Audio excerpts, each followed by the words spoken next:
What's up guys? Ben here. I'm in one of my favorite spots overlooking North County, San Diego. This is a spot I come to fairly often to read classic poetry. Now I have a suspicion that most people who say that they don't like poetry probably have come to that conclusion because they studied it in a classroom and not in a place like this.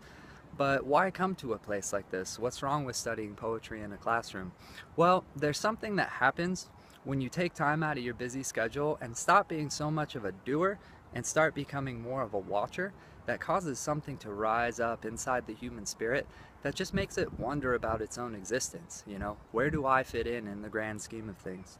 What does it really mean to live my life to the full? What does it mean to be a human being?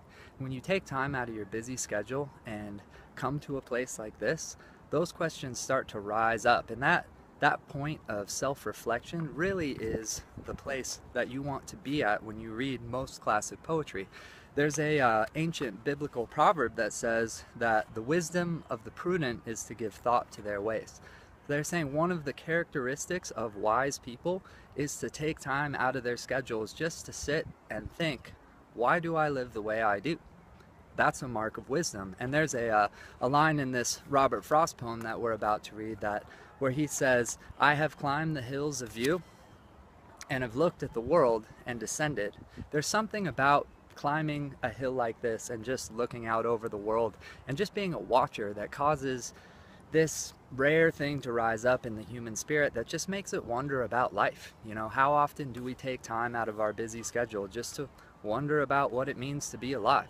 So I wanted to start off this walkthrough of classic poetry with a study of the poem Reluctance by Robert Frost. So I have it down below if you want to read along as I read it aloud. So this is Reluctance. Out through the fields and the woods and over the walls I have wended. I have climbed the hills of view and looked at the world and descended. I have come by the highway home, and lo, it is ended. The leaves are all dead on the ground save those that the oak is keeping, to ravel them one by one and let them go scraping and creeping out over the crusted snow when others are sleeping. And the dead leaves lie huddled and still, no longer blown hither and thither. The last lone aster is gone, the flowers of the witch hazel wither. The heart is still aching to seek, but the feet question, whither? Ah, when to the heart of man was it ever less than a treason to go with the drift of things, to yield with a grace to reason, and bow and accept the end of love or a season.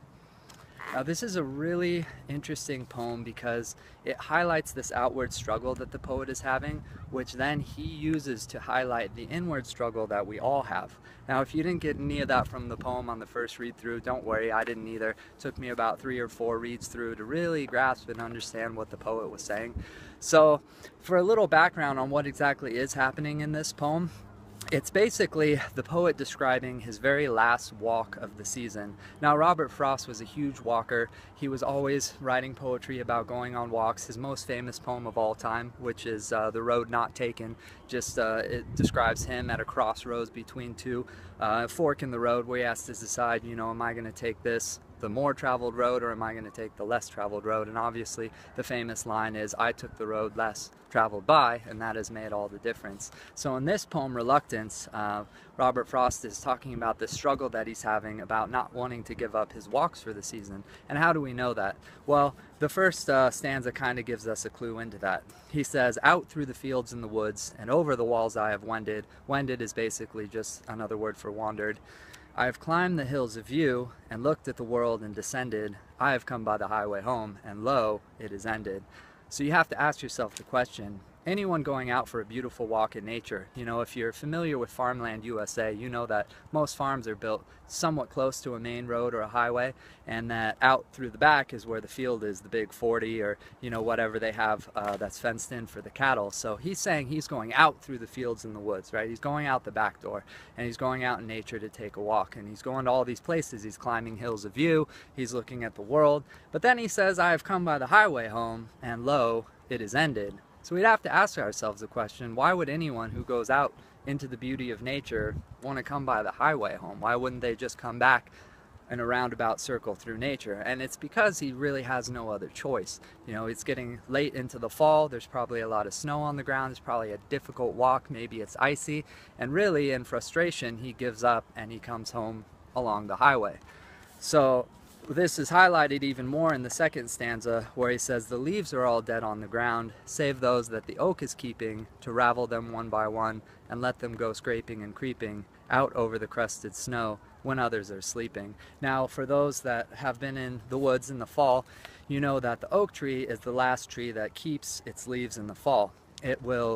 The leaves will be dead on the tree, but they'll still be actually on the tree even after all the other trees, the maples and the birches and everything else, have given up their leaves. So that really, more than anything else, is a clue into what time of year this all is taking place. It's at, you know, the transition between the fall and the winter, when all the other trees have already given up their leaves and only the oak has its leaves left.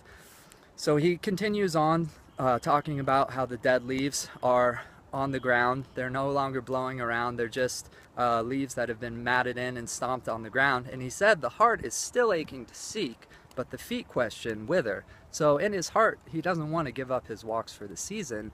He still wants to go and explore the world, but the feet are saying, well, there's no place else to go. Everything's icy, it's snowy, it's just too difficult.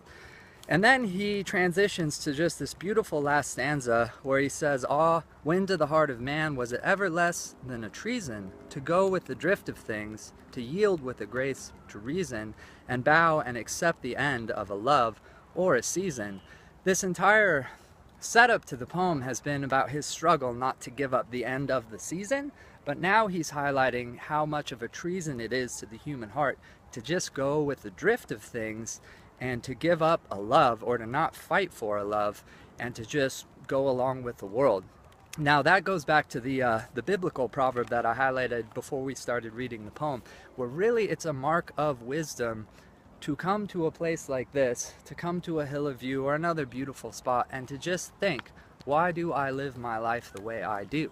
Could I be living better? Am I loving fully? Am I living my life to the full? Because Frost is saying, is it less than treason to go with the drift of things? If we're so busy with our modern lives that we never take time out to think, why do I live the way I do? And could I be living better? Then Frost is saying we're being treasonous to our own heart. Like, we're giving up on loves and experiences that all human beings were meant to have, but we're too busy going with the drift of things to really be able to appreciate and experience everything there is to experience in life. So I hope you enjoyed this poem, Reluctance, and I look forward to seeing you next time. Thanks.